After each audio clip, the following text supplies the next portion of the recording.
श्रीमद् कुंज विहारे नमः। श्री स्वामी हरिदास विजयतेतराम। उज्जैन में दीनबंधु दास नाम के एक कुलीन ब्राह्मण रहते थे। घर में उनकी पत्नी, दो पुत्र और एक बड़े पुत्र की पत्नी, इस प्रकार 5 व्यक्ति का परिवार। पांचों ही धर्मपरायण, भगवान के भक्त, विचारशील और भजनानंदी। दूसरों को सुख पहुंचाने के लिए इनमें से प्रत्येक सदा तत्पर रहता। भगवान की कथा, भगवान का कीर्तन, संत सेवा और अतिथि सेवा पर इनका बड़ा प्रेम था। गृहस्थ का प्रधान धर्म होता है अतिथि सेवा। यदि गृहस्थ के घर से अतिथि निराश होकर लौट जाए तो वह अपने सारे पाप वहीं छोड़ जाता है। इन शास्त्र वाक्यों पर इस परिवार की बड़ी दृढ़ निष्ठा थी।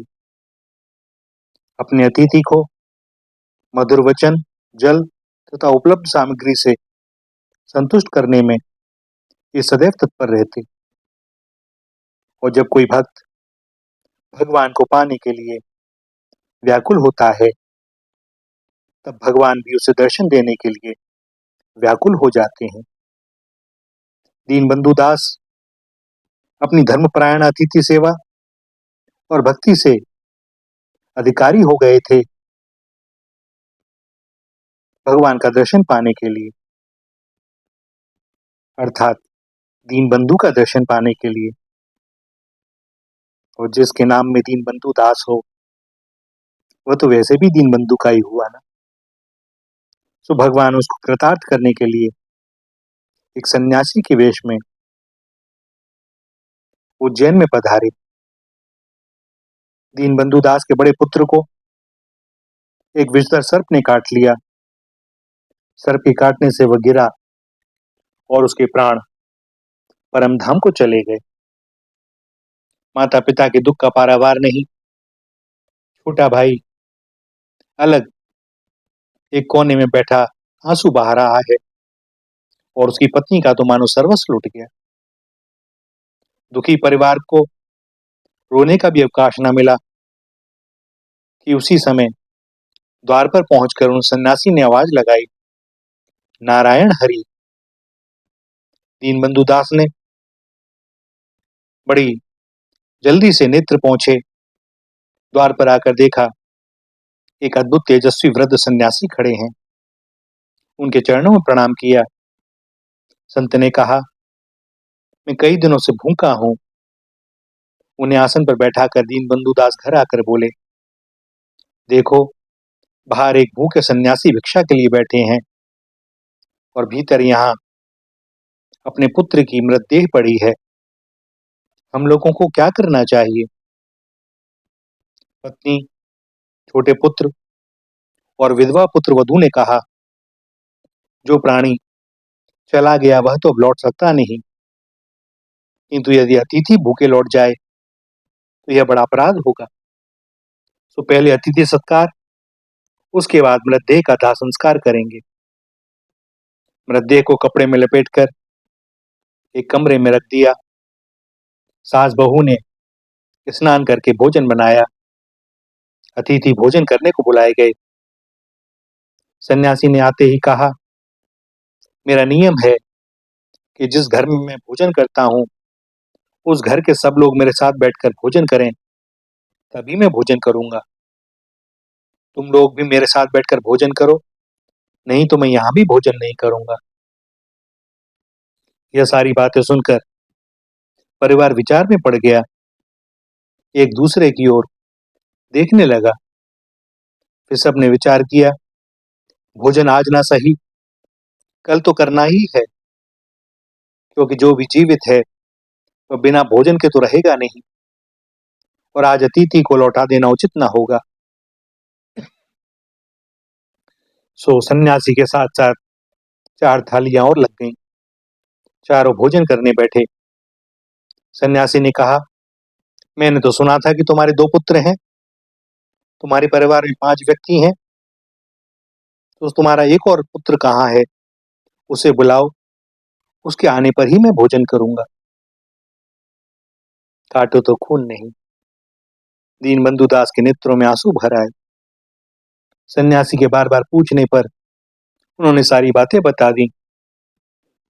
सन्यासी बाबा ने जाकर उनके मृत पुत्र की के शव को देखा और कृत्रिम रोष से बोले, दीनबंधु, तू तो बड़ा निर्दयी है। तुझे ज्ञानी कौन कहता है?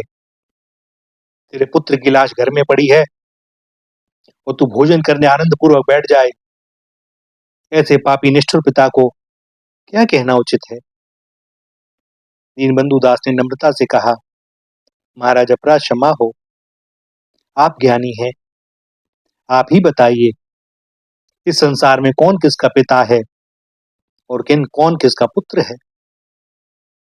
यह तो एक धर्मशाला है। जगह जगह के यात्री आकर ठहरते हैं। कोई कुछ आगे जाता है, कोई कुछ पीछे। जाना सभी को है एक ना एक दिन। मेरे पुत्र के जीवन के दिन पूरे हो गए, अतः वह चला गया। हम लोगों के दिन पूरे होंगे तब हम भी चले जाएंगे। शोक करना तो व्यर्थ ही है। इतने पर भी व्यवहार की दृष्टि से हमारा भोजन करने बैठा अनुचित था, किंतु आप हमारे अतिथि हैं, हमारे लिए साक्षात नारायण है। आपको भूखे लौटा देना अधर्म होता, तो जानबूझकर हमने ऐसा किया। आप हमें क्षमा करें। सन्यासी मन में तो संतुष्ट हुए, किंतु ऊपर से कुछ बोले नहीं। दीनबंधु दास की पत्नी मालती से बोले, तू कैसी माता है? तुझे भी पुत्र के मरण का शोक नहीं हुआ? तेरा हृदय बड़ा कठोर है। मालती ने नम्रता पूर्वक कहा, हे प्रभु, आपसे भला मैं क्या कह सकती हूँ। जब तक पुत्र जीवित था तब तक मैं उसे हृदय के टुकड़े के समान प्यार करती थी, किंतु अब तो वह मेरा कोई नहीं है। जीव से किसी का कोई संबंध होता नहीं। जो भी संबंध होता है शरीर के कारण। शरीर नाशवान है। जो जन्मेगा वह अवश्य मरेगा। फिर उसके लिए क्या शोक करें? रात को एक वृक्ष पर बहुत सारे पक्षी एकत्र होते हैं और सवेरा होते ही जहां तहां के लिए उड़ जाते हैं। ऐसे ही प्राणी भी संसार में प्रारब्धवश कुछ काल के लिए एकत्र होते हैं। यहाँ का तो जो भी संबंध है सब माया का खेल ही। अब सन्यासी ने दीनबंधु के छोटे पुत्र से कहा, तुम्हारे मन में तो बड़ी कुभावना जान पड़ती है। बड़े भाई के मरने पर भी तुम्हें शोक नहीं हुआ। संसार में सभी स्वार्थ के सगे हैं। तू भी मुझे निर्दयी, मूर्ख और पापी जान पड़ता है। तो उस बालक ने हाथ जोड़कर कहा, स्वामी, मैं छोटा बच्चा, भला आपको क्या उत्तर दे सकता हूँ। आप चाहें जो दोष मुझ पर लगावें, पर क्या आप बता सकते हैं कि संसार का संबंध सच्चा है? पता नहीं कितनी बार, कितने जन्मों में कौन किसका भाई, पुत्र, पिता, मित्र या शत्रु बना होगा। जन्म से पहले किसी का किसी से कोई नाता नहीं था और मृत्यु के बाद भी कोई नाता नहीं रहता। बीच में थोड़ा सा संबंध रहता है, पर मृत्यु होने पर वह भी समाप्त हो जाता है। यह तो एक बाजार है। सब व्यापारी इस बाजार में अपना अपना माल बेचने आए हैं। जिसका माल जब बिक जाता है वह तभी चला जाता है। इसमें शोक करने की क्या बात। सन्यासी ने अब मृत पुत्र की विधवा स्त्री को पास बुलाकर कहा, बेटी, तेरा बर्ताव तो बहुत दुखदायक है। संसार में स्त्री के लिए एकमात्र पति ही सर्वस्व है। पति हीना नारी के समान दुखी कोई प्राणी नहीं होता। पति के बिना स्त्री का जीवन निरर्थक है। तू तो अच्छे वंश की लड़की है, फिर भी तेरा ऐसा आचरण क्यों है? अपने पति की मृत्यु का तुझे तनिक भी शोक नहीं हुआ? धिक है। और उस धर्म परायणा विधवा ने भूमि में सिर रखकर सन्यासी को प्रणाम किया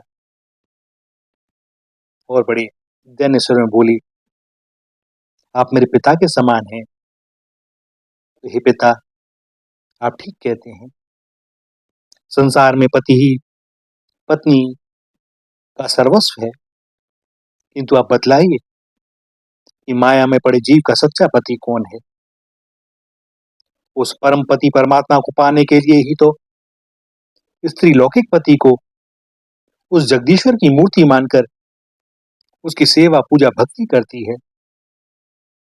जब तक भगवान ने अपने प्रतिनिधि रूप में पति को मुझे सौंपा था, तब तक उन पतिदेव की तन मन से सेवा करना मेरा धर्म था। यथासाध्य मैं अब तक वही करती आई। अब परमात्मा ने अपना प्रतिनिधि अपने पास बुला लिया, तो मैं उस सर्वेश्वर की साक्षात सेवा करूंगी। प्रतिनिधि के यहां से चले जाने पर मुझे शोक क्यों होना चाहिए? मुझे तो किसी भी प्रकार उन भगवान की सेवा करनी है। संसार तो भगवान की नाट्यशाला है, जिसे जो स्वांग देकर वे भेजते हैं उसे वही स्वांग करना पड़ता है। और जैसे ही उसका अभिनय का स्वांग पूरा हो जाता है, वह पात्र चला जाता है। मेरे पतिदेव का स्वांग पूरा हो गया, वे चले गए। मुझे अब तक सधवापन का स्वांग मिला था, अब विधवा का स्वांग मिला है। वैधव्य तो सन्यास के समान पवित्र है। विषय भोगों से विरक्त होकर पुरुष सन्यास लेते हैं, किंतु विधवा को वह स्थिति सहज ही प्राप्त हो जाती है। अब भगवान ने मुझे भजन करने का अवसर दिया है, तो मुझे शोक क्यों करना चाहिए? लौकिक दृष्टि से मुझे शोक करना चाहिए था, पर जो स्त्रियां मोहवश अधिक रोती हैं, शास्त्र कहते हैं कि उनके पतियों को परलोक में कष्ट होता है। फिर यदि मैं रोने बैठ जाती तो मेरे पति के पूज्य पिता का अतिथि सेवा धर्म नष्ट होता है।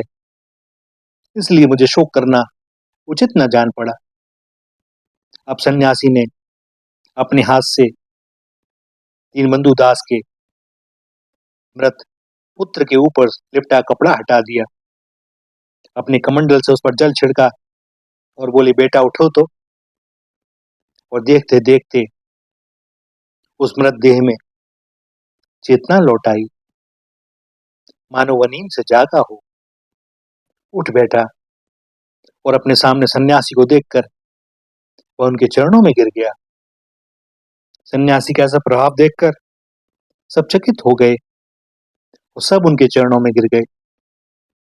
सन्यासी ने उस ब्राह्मण कुमार से कहा, आज मैंने स्वार्थपरता का नग्न नृत्य देखा।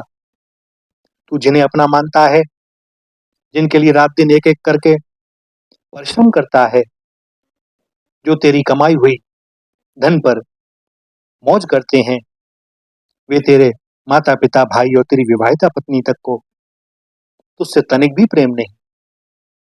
तुझे मरा जानकर तेरी मृतदेह को उठाकर एक और रख दिया और ये सब के सब आनंद से भोजन करने बैठ गए। ऐसे निर्दयी घर में तेरा जन्म होना बड़े भारी दुख की बात है। सन्यासी की बात सुनकर वह ब्राह्मण कुमार हंसते हुए बोला, हे देव, मैं बड़ा भाग्यवान हूं।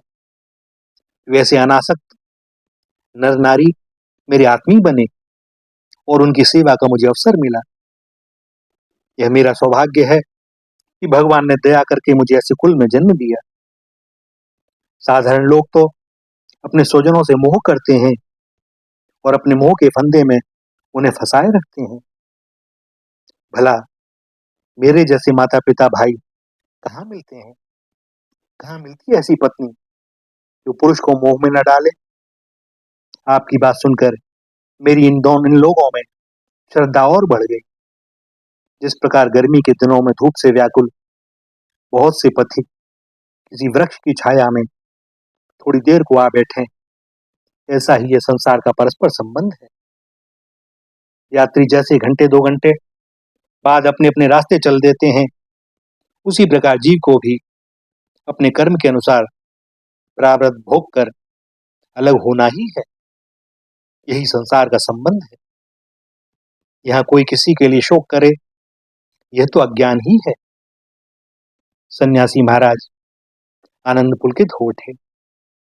बोले, बेटा दीनबंधु दास, तुम लोगों के निष्कपट व्यवहार, ज्ञान वैराग्य और अतिथि सेवा प्रेम को धन्य है। तुम सभी परम सुख से जीवन बिताकर मोक्ष को प्राप्त करोगे। तुम सदा भगवान का भजन करते रहना। तुम लोगों को कभी कोई दुख स्पर्श नहीं कर सकेगा।